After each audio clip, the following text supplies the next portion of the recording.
Hey there guys, it's Metro, and today we're taking a look at the Narcissa's gym encounter from Pokemon Rejuvenation version 10.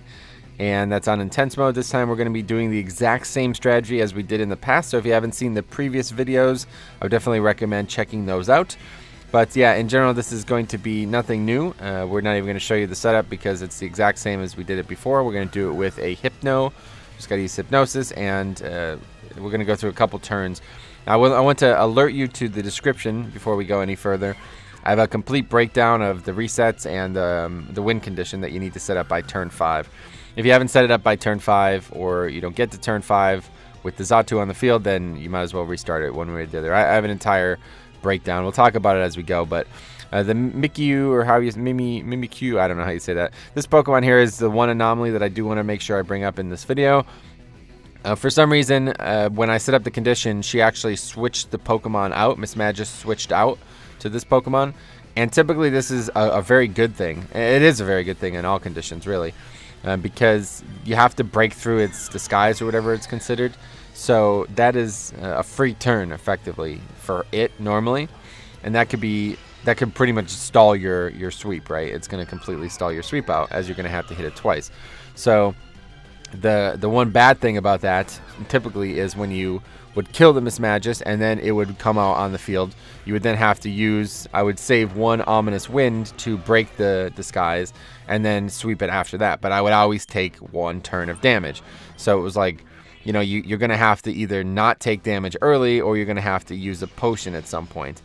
But the last 2 times I tried this, so that was happening when I was preparing to make the video. And then the last 2 times I tried this, it just went in this order instead. And it's completely easier. It's made easier. So the AI actually helps me with this battle, thanks to that, because switching in is a free turn on a Pokemon who is automatically gifted a free turn. So it just negates the free turn on her end, and I just get the sweep as normal. So the only other problem here is the Spiritomb. This Pokemon is obviously not going to be able to, you're not going to be able to use stored power on it, so you're going to have to use Air Slash or any other ability that you might have. I'm not actually sure too much on its move pool, but I actually get the flinch, and that is that. Then the fight is over. So it's up to you how you want to handle this. Like I said, the description is going to have a full breakdown. But after this, I want to show you guys some. Now, these are some of the fails, okay? As these are ways that you could actually not succeed at this. So as you see here, I don't know exactly. Oh, she's gonna actually kill me. That's right. So there's multiple ways that you could have to reset. Like I said, the description has a full breakdown of all these ways. But for the most part, all you got to do is send a Hypno out, put it to sleep, and then keep it asleep for at least 4 turns. That's really the crux of it. Now that T-Bolt there, oh, unreal. It's so silly. Having a reset after that was the 4th turn, and having a reset after that Thunderbolt. It's pretty brutal. That Pokemon is very offensive, I have to tell you. And if it gets a nasty plot on turn 1 against the Hypno, that is pretty bad. It's probably gonna kill you at some point. If it ever damages you, it's gonna kill you. But there's actually a condition, also a sub condition that you could set up, where even if you do like get the nasty plot in turn 1, you can still kill it without it doing any damage. And that involves you keeping it asleep for 4 turns, so you could hit it twice with Ominous Wind, getting it into critical range, and then Narcissa will use a Hyper Potion on the Mismagius instead, and then it will not be able to wake up, right? I assume that's how it works, but I'm pretty sure that is how it works. If you use a Hyper Potion, it can't wake up. So it's just a free turn perpetuated into another free turn. You basically get 2 free turns out of that. And it might even continue to, like at that point, if you have 2 procs, then you might use a 3rd Ominous Wind, and it might take it to critical range again. So then you might get another free turn with the potion. And all this time you're just getting stronger and stronger, because Ominous Wind getting 40% chance to proc, you're getting stronger and stronger each time. And this is exactly what we want to perpetuate here with the strategy. So like I said, in the background, you're going to see some of these fails. But really, you're just going, like I said, just got to set up Ominous Wind. Should be like a 40+% chance to proc. So you just got to roll the dice on that. There's a little bit more RNG this time, because her Pokemon are so strong against my Xatu.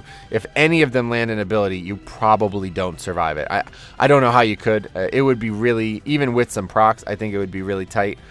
But you know, some of the other things that I've had happen over time is, like I said, the Mismgius, or whatever, how you pronounce that Pokemon's name, it gets an ability off. So then I'm at like about 40% when I attack the Spiritomb, and then the Spiritomb finishes me.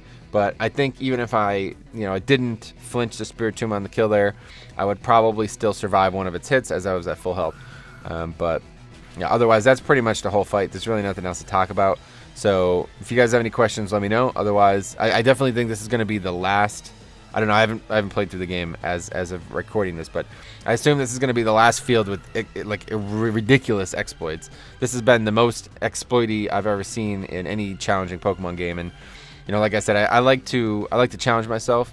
But this is probably as easy as it's going to get, and I quite feel like this field is actually there to make it a little easier, so you have an out, so you're not just sitting here like, because when they nerfed the levels, right, because that's a big deal. I'm not sure how many people realize that, but in the previous versions of the game, level 40 was what these Pokemon were all at, and that would have actually made this battle a lot easier, a lot more accessibility to stronger moves at level 40. And that goes for the previous gyms as well. It's actually a really big buff to the difficulty of this game by making everything 5 levels lower.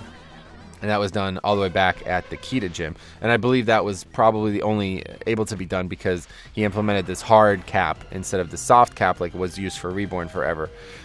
So anyway, that is going to really change the complexity of this game. I assume it's not going to be too bad going forward, but I can imagine, based on how things have gone so far, that the next few gyms might actually still be pretty difficult, and we won't have these crazy field exploits to take advantage of. So anyway, once again, description has breakdown of all 6 turns. Otherwise, thanks for watching, and we'll see you guys in the next one.